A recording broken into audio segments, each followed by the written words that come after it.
Guys, welcome back to my channel. आज है day 27 of 30 days consistency का। आज का व्लॉग सिर्फ व्लॉग नहीं है, एक भावभीनी श्रद्धांजलि है हमारे उन जवानों को जो पुलवामा अटैक के में शहीद हो गए थे। जो मैं उनके लिए कुछ शब्द नहीं है भाई, क्योंकि उन्होंने हमें ये सिखाया कि हम बाद में देश पहले। तो आज का ये व्लॉग उनके नाम मैं करता हूँ और अपनी भावभीनी श्रद्धांजलि उनके प्रति अर्पण करता हूँ। जय जवान जय किसान। 14 फरवरी को जम्मू कश्मीर के पुलवामा में सीआरपीएफ के जवानों के काफिले के ऊपर एक बहुत बड़ा आतंकी हमला हुआ था।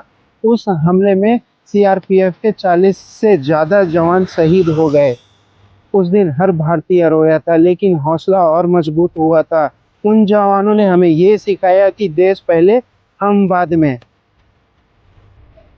हम सुरक्षित हैं क्योंकि सरहद पर कोई खड़ा है। हम घरों में चैन से सोते हैं क्योंकि पहरेदारी पर कोई अपनी जी जान लगा के अड़ा है। आप जैसे हीरो को मेरा दिल से सैल्यूट भाई।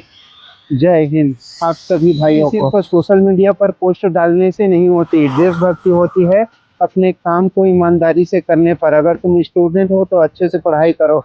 अगर तुम सोशल मीडिया से जुड़े हो तो सच को दिखाओ। अगर तुम अपने किसी भी फील्ड में हो तो अपने देश का नाम रोशन करो। यही होती है सच्ची श्रद्धांजलि हमारे जवानों के लिए, और यही होती है असली देशभक्ति हमारे देश के लिए। तो आप जिस भी फील्डों में हो अच्छे से काम करो, खुद लगन से काम करो, मेहनत करो दिन रात, और अपने देश का नाम रोशन करो। आज डे 27 पर हम उन वीर शहीदों को सलाम करते हैं। उनके बलिदान को हमेशा याद रखना, क्योंकि आज जो भी हैं हम उनके वजह से ही हैं। हमारी जो आज़ादी है उनके वजह से ही है, उनके पहरेदारी के वजह से ही है। हम जो एक खुले वातावरण में सांस ले रहे हैं उनके बलिदान के कारण ही ले पा रहे हैं। क्योंकि अगर ये नहीं होते तो आज हमारा देश कहीं ना कहीं आज भी गुलाम होता। आज मेरे पास कोई शब्द नहीं है कि इनके बारे में मैं कुछ बोल सकूं, या फिर मैं उनके लायक ही नहीं हूं कि मैं उनके लिए कुछ दो चार शब्द बात कर सकूं, क्योंकि मेरा दिल गदगद हो चुका है भाई। ये दिन मैं कभी भूलूंगा नहीं। 14 फरवरी ब्लैक डे था, है और रहेगा। मैं हमेशा नमन करता रहूंगा अपने देश के उन वीर जवानों को जिन्होंने हमारे देश के लिए ये बलिदान दिया, हमारे लिए ये बलिदान दिया। देश आपको हमेशा याद करेगा मेरे वीर जवानों। जय हिंद जय भारत। फरवरी को जब ये घटना हुआ था तब पूरा देश रोया था, लेकिन उसके बाद क्या? इन वीर शहीदों के फैमिली वालों का क्या, परिवार वालों का क्या, इनके परिवार में रह रहे इनके बच्चे, इनकी पत्नियों का क्या? सरकार ने इनके ऊपर ध्यान दिया होगा या नहीं दिया होगा मुझे नहीं पता मेरे भाई, लेकिन आपकी इन आपकी इस कुर्बानी को पूरा देश याद रखेगा मेरे भाइयों। आपने जो इस देश के लिए किया है और कोई दूसरा नहीं कर सकता। अगर आपके परिवार वालों के ऊपर ध्यान नहीं दिया जा रहा होगा तो अगर ये वीडियो अगर आपके पास आई है तो शेयर जरूर करना भाई, किसी न किसी को जो उनके परिवार वालों तक कुछ ना कुछ मदद कर सके। मैं तो खुद ही एक गरीब इंसान हूँ यार, मैं क्या बोलूँ। जब ऐसे इंसानों को देखता हूँ ना तो मेरे तो खुद के ही खून के आंसू निकल जाते हैं भाई। अभी मेरे पास बोलने के लिए वो लफ्ज़ नहीं है कि मैं आपको और कुछ बोल पाऊँ।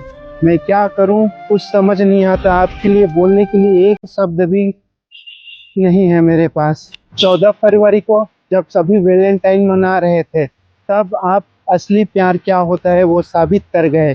आप अपने तिरंगे के लिए कुर्बान हो गए। आपको अपनी कोई फिक्र नहीं रही। उन काफिरों को, उन हरामियों को ऐसी मौत दे भगवान, या मैं क्या बोलूं, उनको नरक में भी जगह ना मिले भाई मेरे। जो तुम लोगों के साथ किया गया वो बहुत गलत किया गया था। उन्होंने पीठ के पीछे से वार किया था। ऐसे सालों को सड़क में ला के, दौड़ा के, गोली मार के या घसीट के मार देना चाहिए जिन्होंने ये साजिश किया था हमारे सीआरपीएफ के जवानों के ऊपर। और वो दर्द आज भी सीने में झलकता है मेरे भाई। और इन चीज़ों को लेकर तो बहुत दिल रोता है यार, लेकिन ये तो घटना थी, ये घट गई और शहीदों को शहीद होने से नहीं रोक पाए। लेकिन उन देशद्रोहियों को क्या, जिन्होंने इस घटना में आतंकियों का साथ दिया था, उनका भी कुछ भला नहीं होगा। आप राजनीति से बच सकते हो लेकिन ऊपर वाले की अदालत से बिल्कुल नहीं बच सकते। आप लोगों ने साजिश के तहत किसी बच्चे से बाप छीना है, किसी पत्नी से उसका सुहाग छीना है, किसी माँ से उसका बेटा छीना है, तो किसी के घर का तुमने चिराग बुझाया है। भले ही सरकार तुमको आज सजा नहीं देगी, लेकिन भगवान तुमको कभी बख्शेगा नहीं। देशद्रोहियों, ये बात हमेशा तुम याद रखना। जिस दिन से ये घटना घटा, तब से वैलेंटाइन वैलेंटाइन नहीं, मेरे लिए एक शहीद दिवस हो गया है। क्योंकि जब भी 14 फरवरी याद आता है, या ये दिन आता है साल में एक बार, तब तब मुझे याद आती है उन 40 वीर जवानों की, जिन्होंने अपने इस घटना में अपनी जान गंवाए, शहीद हो गए देश के लिए। और उन देशद्रोहियों को तो इतना गाली देता हूँ, मैं क्या बोलूँ, कुछ शब्द ही नहीं है मेरे पास। ये 14 फरवरी वैलेंटाइन का असली फर्ज तो आप निभा गए भाई, अपने देश के लिए, अपने देश की जनता के लिए, अपने भारत माँ के लिए, अपने माँ बाप के लिए। आपको, आपके माँ बाप कितने खुश नसीब होंगे, जिन्होंने आप जैसे बेटों को जन्म दिया, आप जैसे वीर सपूतों को जन्म दिया। इसी के साथ आपको भावभीनी श्रद्धांजलि देते हुए आज का ब्लॉग मैं यहीं पे समाप्त करता हूँ। और ये ब्लॉग आज आपके लिए समर्पित है, मेरे देश के वीर जवानों, मेरे वीर शहीदों। आपको सत सत नमन, सत सत प्रणाम मेरे देश के